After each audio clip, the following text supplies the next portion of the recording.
mabigat dalhin, ngunit kapag tugtog ay narinig, lahat biglang nagiging magaan.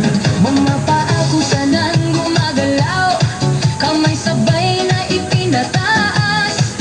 Habang tumatagal ang sayawan, lalong gumagaan ang pakiramdam. Bakit Zumba? Ito ang sagot. Galaw ng katawan, Saya ang abot, pawis ay tumutulo, ngunit ngiti ay tuloy-tuloy.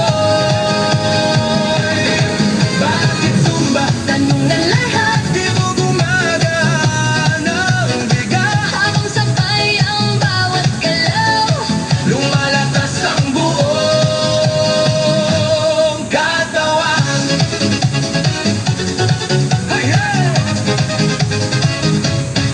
Kapag sama-sama ang groove,